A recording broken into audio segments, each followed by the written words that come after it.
Shalom, karibu ku gicaniro cy'amasengesho. Umuriro ntukazime ku gicaniro. Wowe ukunda gusenga Imana yaremye ijuru n'isi, kandi ukaba waramaze kumenya ko isengesho ari umuti w'ibibazo. Isengesho ni igisubizo ku buzima bwa muntu. Ijambo riravuga ngo muri mwe harimo ubabaye nasenge. Isengesho ni igisubizo ku babaye. Isengesho ni igisubizo ku udafite hepfo no haruguru, ariko isengesho ryasengewe mu mwuka rihinduka igisubizo kuri mu ntambara, kuri mu bitero, cyangwa se kuri mu moshya, kuko ahubwo rishobora no kukurinda kugwa mu moshya. Yesu yaravuze ngo musenge mutagwa mu moshya. Karibu rero mu isengesho hano kuri iki gicaniro.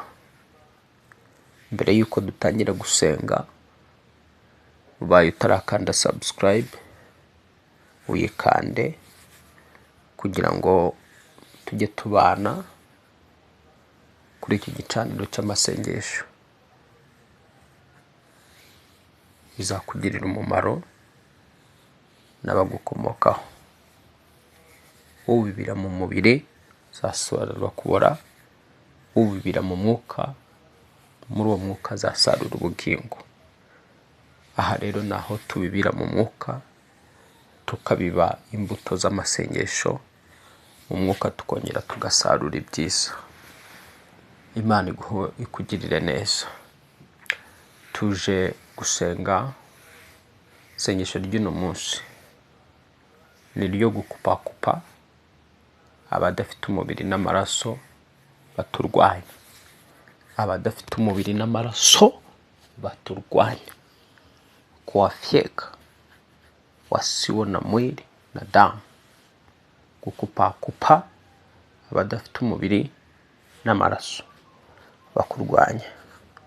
Ubundi imbaraga z'abarozi n'imbaraga za Satani, aho ziherereye nuko zikorera mu mwuka,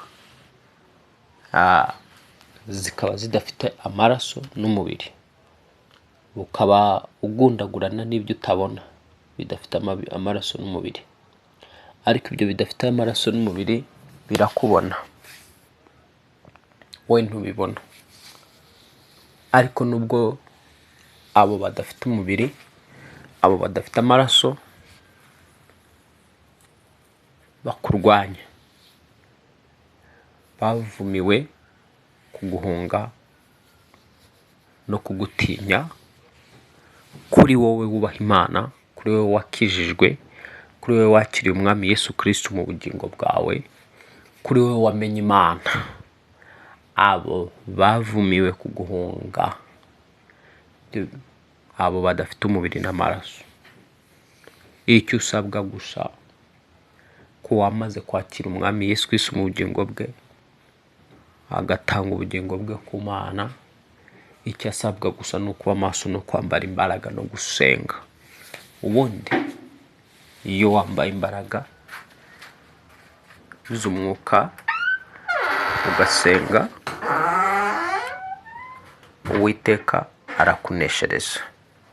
Karibu rero. Mbere yuko dusenga, reka dusome ijambo ry'Imana kuri ibyo tuvuze, ubanze usobanukirwe abo badafite amaraso n'umubiri, umenye n'imikorere yabo, abo bakurwanya. Numara gusobanukirwa no kumenya, mu gihe cyo gutangira gusenga urabuzi icyo uri gukora. Gusenga bigendana n'ubwenge. Gusenga bigendana n'ubwenge n'ubumenyi, ndetse ariko umwuka wera akaba ari uyobora ibyo byose. Umwuka wera niwe ugomba kuyobora ubwenge n'ubumenyi bwawe, hanyuma akayobora icyo uvuga, akakuyobora mu magambo watura. Imana iguhe umugisha. Reka dusome Abefeso Abakolosayi igice cya mbere kuva ku murongo wa 15 hatangira hagaragara avuga ngo ni nawe shusho y'Imana itaboneka, niwe mfura mu byaremwe byose, kuko muri we arimo byose byaremewe, ari byo mu ijuru cyangwa ibyo mu isi, ibiboneka n'ibitaboneka. Urumva hano ijuru, iri jambo riratwigisha ko hari ibiboneka n'ibitaboneka. Shatse kuvuga ngo hari ibiremwa biboneka n'ibiremwa bitaboneka. Noneho ibyo biremwa bitaboneka mu isi y'umwuka nibyo biteza ibibazo, nibyo biteza indwara, nibyo biteza ubukene, nibyo biteza ibyaha, nibyo biteza kamere, nibyo bihindanya umutima w'umuntu, nibyo byonona umuntu. Ibyo biremwa bitaboneka, hari ibiremwa bitaboneka bishobora kwangiza imitekerereze yawe, hari ibiremwa bitaboneka bishobora kwangiza amaso yawe y'umubiri ndetse n'ay'imbere, hari ibiremwa bitaboneka bishobora kuguteza ibibazo by'amakrizi bikakwangisha abantu. Ushaka rero gukemura ibibazo nuko winjira mu isi y'umwuka ugarwana n'ibyo biremwa bitaboneka. Ijambo ryavuze ngo dukomeje gusoma ibiboneka n'ibitaboneka, ngo intebe z'ubwami n'ubwami bwose n'ubutware bwose n'ubushobozi bwose. Kumbe hari intebe z'ubwami zigaragara n'izitagaragara kandi zicaweho n'abo bami. Hari iz'abatware ziboneka, hari n'izitaboneka z'abo batware, yewe hari n'iz'abafite ubushobozi buboneka n'abataboneka. Niko ijambo rivuze. Ubwo rero ni ngombwa cyane gukorera mu mwuka, kuko nukorera mu mwuka uzakumira ibibazo byinshi, uzakumira intambara nyinshi zakagombye kukwisukaho mu buryo bugaragara, uzakumira indwara nyinshi zakagombye kugufata zitagaragara, ntizizakugeraho kuko uba wakoreye mu mwuka aho zituruka, aho zikomoka. Rero n'ubundi dukomeje tugasoma, reka turebe nanone Abefeso 6:12. Abefeso 6:12. Abefeso 6:12 naho haravuga ngo kuko tudakirana n'abafite amaraso ndetse n'umubiri. Kumbe hano urabona ko hari abantu urwana nabo badafite amaraso, badafite umubiri. Ese wakwibaza ngo aba bantu badafite amaraso, aba bantu badafite umubiri, nkirana nabo gute? Ndwana nabo gute? Ese ko bataboneka bambona gute? Igisubizo nuko abadafite amaraso n'umubiri barakubona, bakabona n'ibiri mu mutima wawe, bakabona n'ibiri mu bitekerezo byawe, bakabona n'ejo hawe hazaza cyane rwose. Wibuke Balamu ari mu mwuka, yarakuruye kuko yarinjiye mu mwuka, aravuga ati ndamubona ariko subu, ndamwitegereza ariko ntari bugufi. Nuvuga ngo uri mu mwuka wese abasha kubona ibyo amaso y'umubiri atabona. Umuntu rero uri mu mwuka abasha kubona ejo hawe, kabona urugo uzubaka, kabona akazi ugiye kubona, kabona urubyaro uzabyara, abantu uko bazaba ari abahanga, uko bazaba ari abantu umugisha ku buzima bwawe. Akajya mu mwuka, akabafungira mu mwuka, akabatangirira mu mwuka, mu mubiri ukababura. Nuko bigenda. ushaka kubona ukuntu uwo munsi uri bwinjiza amafaranga, ukajya mu mwuka akayahagarika, mu mubiri ukayabura. Kuko tudakirana n'abafite amaraso n'umubiri. Wowe rero urebera mu mubiri, ukarebera mu mubiri cyane, amaso yawe akita ku bigaragara n'ibyo ubona, shauri yako utapotea. Wowe ukorera mu mubiri, ukayoborwa n'amaso y'umubiri wawe. Ushobora kureba umuntu, ukareba body yiwe, yo housing uwo mubiri, ukibwira ko ari umuntu ariko atari umuntu. Muri icyo kibiribiri harimo abandi bantu bamutuyemo, badafite umubiri, badafite amaraso, kandi akazi kabo bakora hano, misiyo yabo niyo kwica, niyo kwiba, niyo kurimbura. Abo badafite umubiri n'amaraso, abadukirana nabo, nongere mbisubiremo, akazi kabo ni ukwiba, kwica no kurimbura. Akazi kabo ni ukonona umuntu mu ngeso, mu mico. Umuntu akaba yari afite imico myiza, ejo bundi ukabona yabaye mubi, umutima we warahindanye.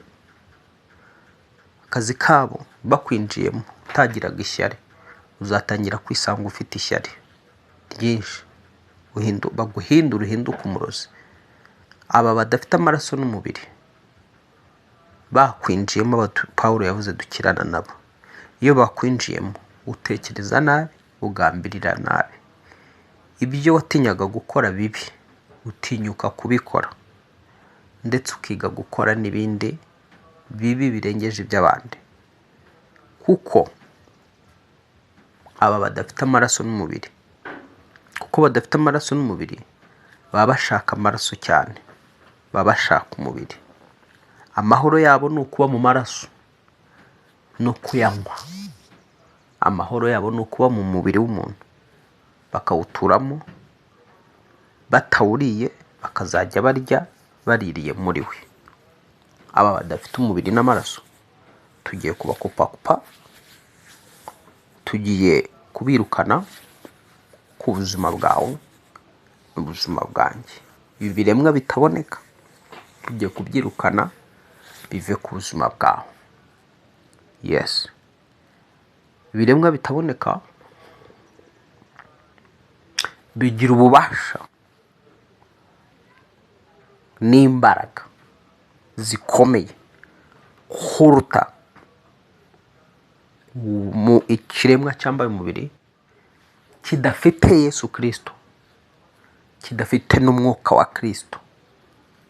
Kuko aba bataboneka, aba batagaragara, batsindwa na Kristo. Kano kanya nawe utaboneka, icyakora wigeze kugaragara akambara umubiri, icyakora wigeze kuboneka mu isi yambaye umubiri, akongera agatandukana nawo, agasubira aho yahoze mu ijuru, yicaye iburyo bwa Data, ahora dusabira.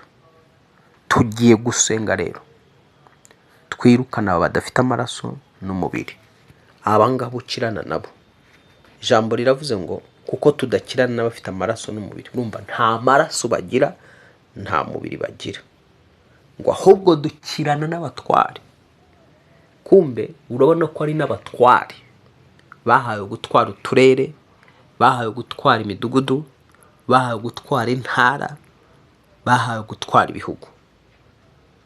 Ngo ni abafite ubushobozi, bahawe ubushobozi bwo kugira nabi, bahawe ubushobozi bwo kuba bahindura umutima w'umuntu, ibitekerezo by'umuntu, umuntu bakamwonona mu mico no mu mifatire.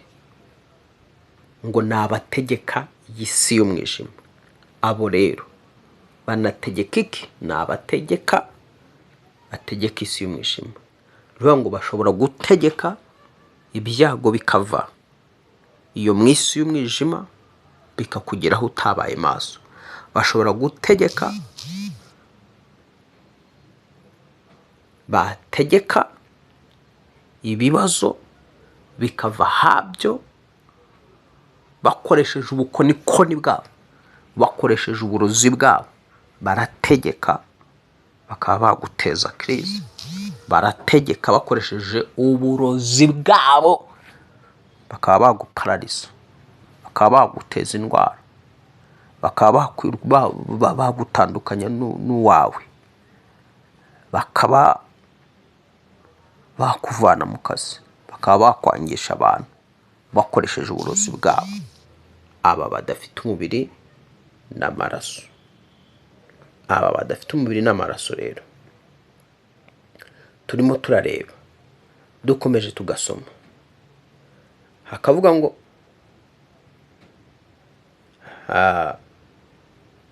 ngo n'imyuka mibi y'ahantu ho mu ijuru, kuko tudakirana n'abafite amaraso n'umubiri, ahubwo dukirana n'abatware, n'abafite ubushobozi n'abategeka y'isi y'umwijima, n'imyuka mibi y'ahantu ho mu ijuru. Urabona ko noneho sasa ntibihagije ko hari abantu badafite umubiri n'amaraso turwana nabo, ahubwo ngo hari n'imyuka mibi yindi y'ahantu yo mu ijuru. Iyo myuka mibi rero ibungagira mu kirere cyawe. Hari abo badafite umubiri n'amaraso baguhiga, ariko ukabona n'indi myuka ivuzwe ngo ikorera mu ijuru y'ahantu ho mu ijuru. Mu yandi magambo, ikorera mu kirere, kandi muri icyo kirere cyawe bihiga wowe, ibishakisha ubwenge bwawe, ibishaka ukuntu yayobya intekerezo zawe, ibishaka ukuntu yayobya ubwenge, ibishaka ukuntu yakwica mu bwonko, ibishaka ukuntu yakuvuruga, ntikwemerere gutuza mu bitekerezo. Reka dufate umwanya wo gusenga, reka dufate umwanya wo gusenga, kuko ni igicaniro cy'amasengesho. Ijambo rirambuye ndabizi uraribona neza kuri Senga ubohoke. Data, mu izina rya Yesu Kristo warahonga agapfa kazuka, duciye bugufi munsi y'ibirenge byawe. Ijambo ritubwiye ko tudakirana n'abafite amaraso n'umubiri. Aba bantu badafite umubiri, aba bantu badafite amaraso, aba baduciranya, aba batudindiza, aba badutinza, aba batemera ko tubona ibyiza, aba batemera ko tukubaha ngo tugukiranukire, aba batwonona mu mico, aba batwonona mu ngeso, aba bashaka guhindura imitima yacu ngo ibe mibi, aba bashaka guhindura ubwenge bwacu ngo bwononekare, ndabirukana ku buzima bwanjye muri Yesu Kristo. Aba bantu ndabakumira ku buzima bwanjye, ndabakumira ku buzima bwanjye, ndabakumira ku buzima bwanjye mu izina rya Yesu wapfuye akazuka. Aba bantu badafite amaraso ndabirukana mu izina rya Yesu Kristo, ndabirukana mu izina rya Yesu Kristo, ndabirukana mu izina rya Yesu Kristo. Senga uti Mwami Yesu Kristo, ciye bugufi imbere yawe, nzanye umutima wanjye n'ubugingo bwanjye. Uwiteka Imana ikomeye, ngwino ururuke mu mutima wanjye, ngwino ururuke mu bwenge bwanjye, ngwino ururukire mu myumvire yanjye, ngwino ururukire mu mitekerereze yanjye, ngwino ururukire mu kanwa kanjye. Uwiteka, ngwino wambara umubiri wanjye, ngwino wambara amaraso yanjye, ngwino wicare muri njye, izina rya Yesu Kristo wapfuye akazuka, kugira ngo Mwami, buri wese udafite umubiri, buri wese udafite amaraso, ugenza ubuzima bwanjye, ugenza imibereho yanjye, izina rya Yesu Kristo, umuriro wawe umutwike, ave ku buzima bwanjye, izina rya Yesu Kristo. Yewe wa mwuka we, wapfuye, umaze imyaka 400, umaze imyaka 500, umaze imyaka 200, umaze imyaka 300, umaze imyaka 100, wowe unkurikirana, waba uturuka mu maraso ya kwa data, yo kwa mama, va ku buzima bwanjye mu izina rya Yesu Kristo. Wapfuye akazuka, wakuzamuye wese akoresheje uburozi bwe akagutuma kuri nge, atsindwe mu izina rya Yesu Kristo, ahunge imibereho yanjye. Mbaraga y'amaraso Yesu Kristo, mbaraga y'amaraso Yesu Kristo, mbaraga y'amaraso Yesu Kristo, ndatura ngo amaraso Yesu Kristo yamenewe gucungura ngewe, ndatura ngo amaraso Yesu Kristo, ndahamya ko amaraso Yesu Kristo yamenetse kugira ngo mbashe kubohoka, mbashe kuba muzima, mbashe kugubwa neza, kuko handitswe yuko ari we wankijije, ubutware bw'ubwami bw'umwijima abumvanamo anjyana mu bwami bw'umwana wakunda. Ndi mu mwuka nicaye mu bwami bw'umwami wacu Yesu Kristo. Nkumiriye rero ubundi bwami bundi bw'umwijima bwashaka kwataka umubiri wanjye, ingingo zanjye, umutima wanjye, ubwenge bwanjye, imibereho yanjye. Ubu bwami bw'umwijima ndabusenya mu izina ry'Yesu. Ndabusenya mu izina ry'Yesu. Ndabusenya mu izina ry'Yesu Kristo wapfuye akazuka. Buri wese mwami udafite amaraso, udafite umubiri, ukurikirana aho ndi hose, unyataka, unsanga aho ntuye, izina rya Yesu Kristo ndamugusha mu izina ry'Yesu. Ndamukubita hasi mu izina ry'Yesu. Ndamukubita hasi mu izina ry'Yesu. Ndamuboha mu izina rya Yesu Kristo. Ndamufunga mu izina rya Yesu Kristo. Ndamuhambira mu izina rya Yesu Kristo. Mukumiriye ku mibereho yanjye, izina rya Yesu Kristo wapfuye akazuka. Mwirukanye ku butunzi bwanjye, izina rya Yesu Kristo wapfuye akazuka. Mwirukanye ku muhamagaro wanjye, izina rya Yesu Kristo wapfuye akazuka. Mwirukanye ku ngingo zose zikoze umubiri wanjye, izina rya Yesu Kristo wapfuye akazuka. Izina rya Yesu Kristo wapfuye akazuka. Mwirukanye ku muryango wanjye, izina rya Yesu Kristo wapfuye akazuka.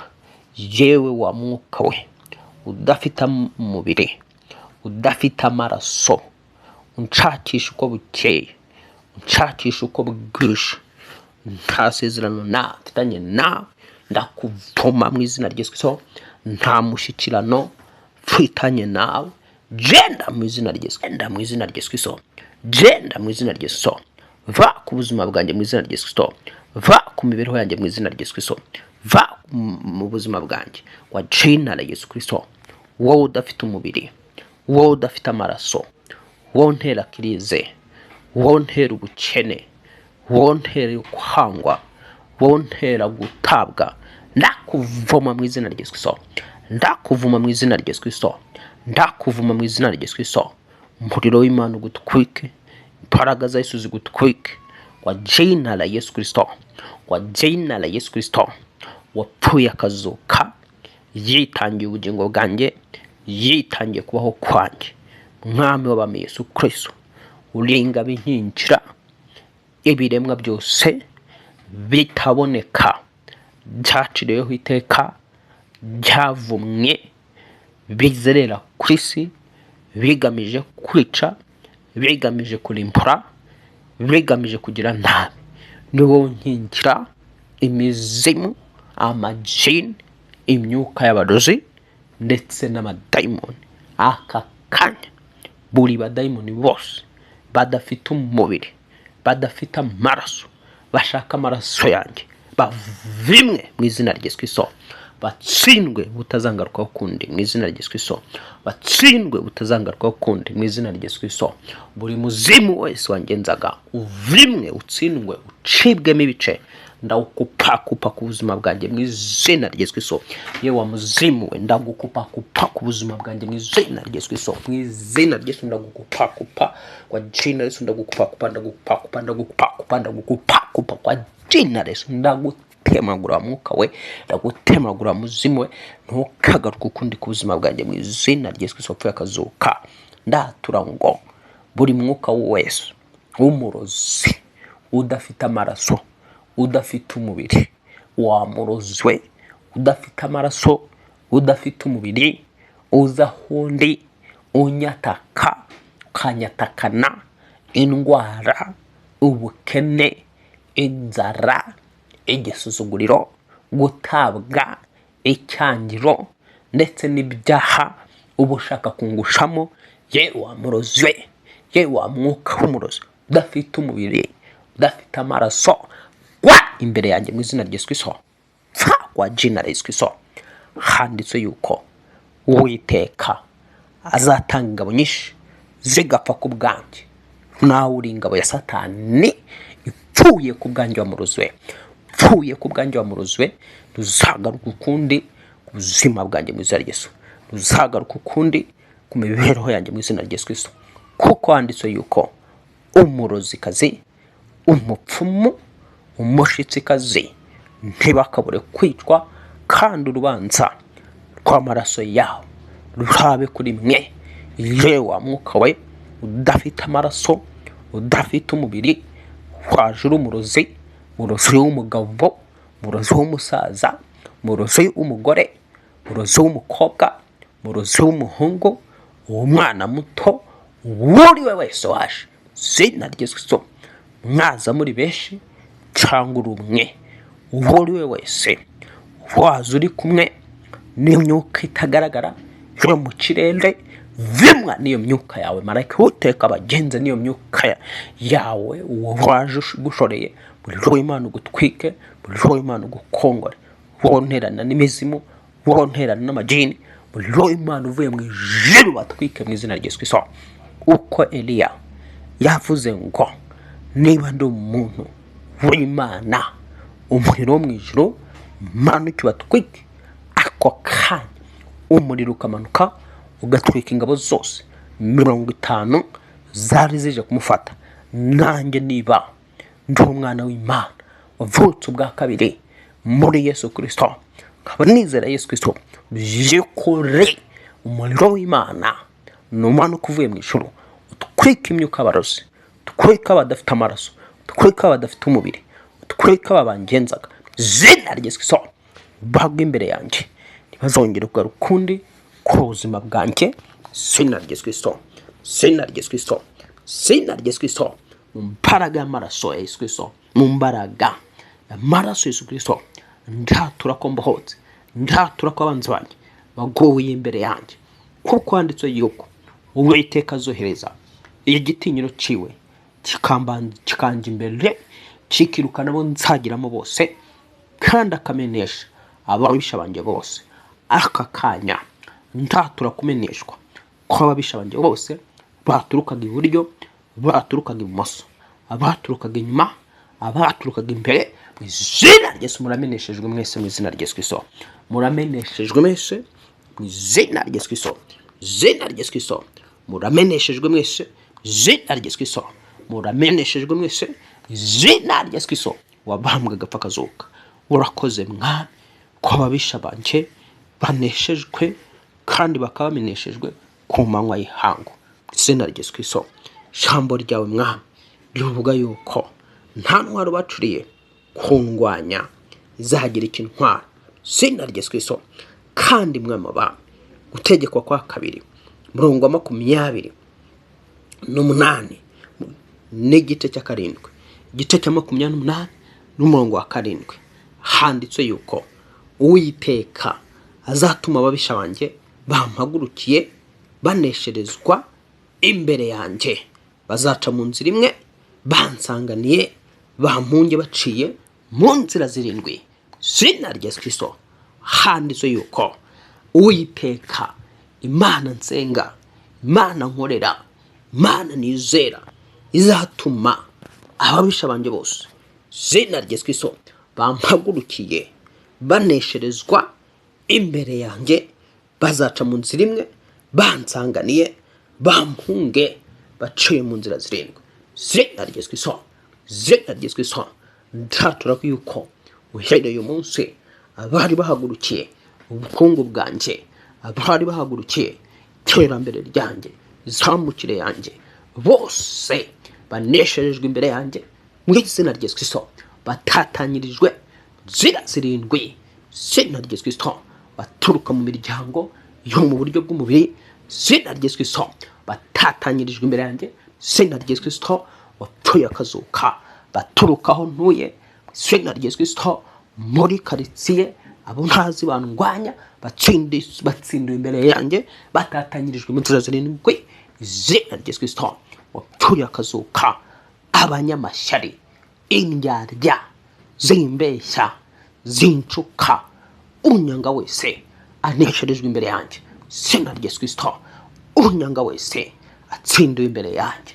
Zina ry'Yesu, kuko ijambo rivuga yuko zina ry'Yesu abandakariye bose bazakorwa n'isoni, bazamwara rwose.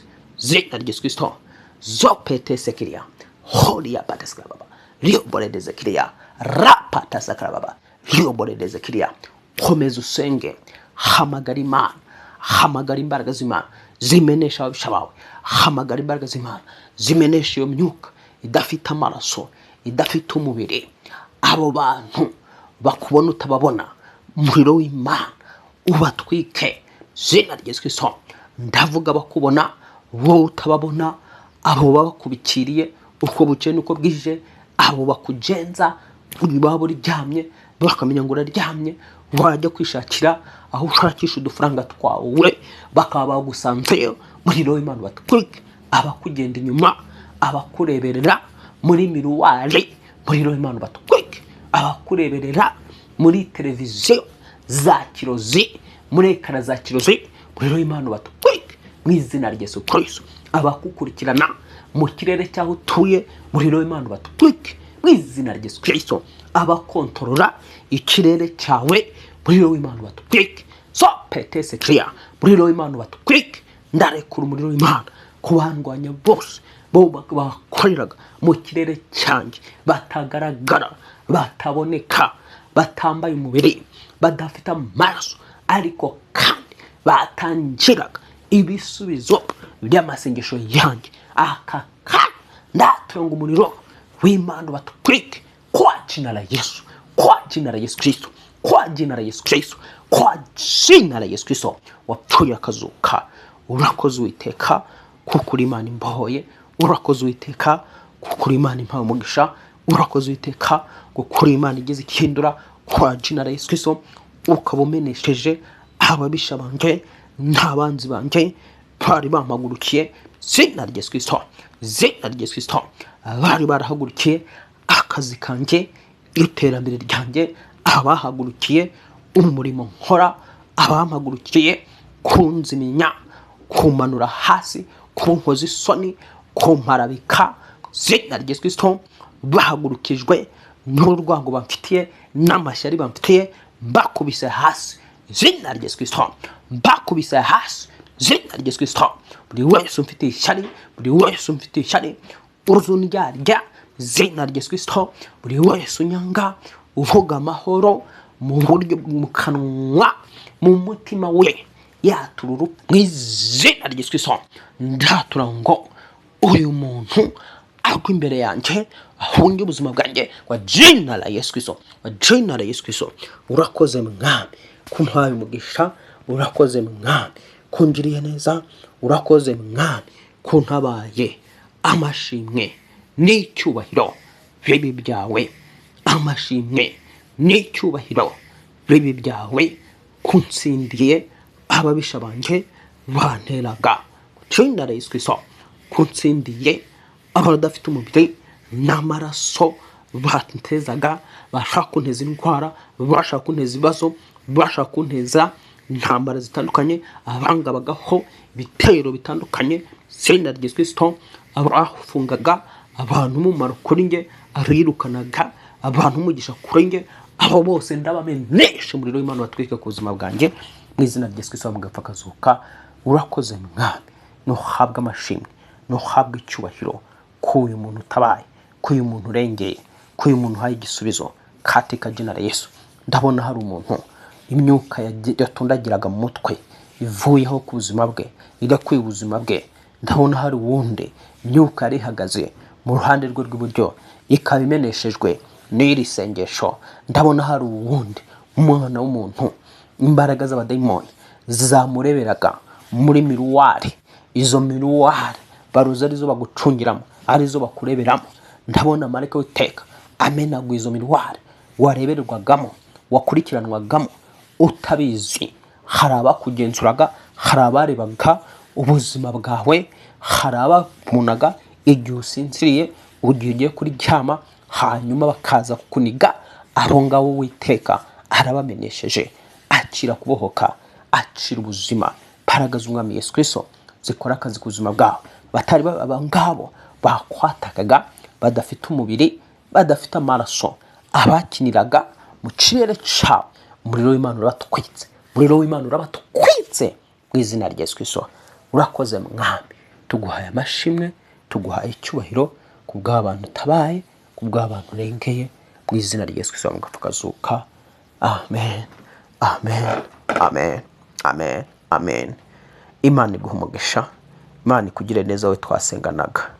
Ariko ibanga rikomeye iyo ushaka kugira ngo isengesho ibyo watuye byose bive mu mwuka bize mu bifatika, ubishimangiza ituro ukarirambika ku gicaniro cy'amasengesho uba urimo urasengeraho. Wasenganaga nanjye ukaba wiyumvamo gutanga ituro ryawe, uritange kuri nimero uri bubone mu hasi, uri bubone muri screen. Imana iguha umugisha, Imana ikugirire neza. Isengesho, amagambo ahinduka ubuzima, ahinduka ibifatika iyo uzi usenga kandi ukanatura, iyo usenga ukayaturira. Isengesho rero, nyuma y'isengesho ni ngombwa gutura. Imana iguha umugisha, Imana ikugire neza. Ituro ryawe ugiye gutanga rihindura ubuzima bwawe, rihindura imibenga, rihindura amateka yawe, rikuremere ibyo twatuye byose, biguhindukira ubuzima mu izina rya Yesu Kristo. N'amagambo yose watuye aguhindukirira igisubizo mu izina rya Yesu Kristo tukazuka. Amen, amen. Kanda subscribe niba utaranayikora, kandi ku bantu bose uzi bakunda gusenga ubasangize iki gicaniro cyitwa isengesho ribohora official, kugira ngo tubane n'abantu benshi bashoboka mu mwanya mwiza wo gusenga. Abavandimwe bawe n'inshuti yawe bose ubasangize isengesho ribohora official. Imana iguha umugisha, Imana ikugire neza, Imana igushyigikire uko nawe ushyigikira abandi, uko uzamura abandi, ariko nawe Imana ikuzamura. Shalom, shalom, mugire ibihe byiza.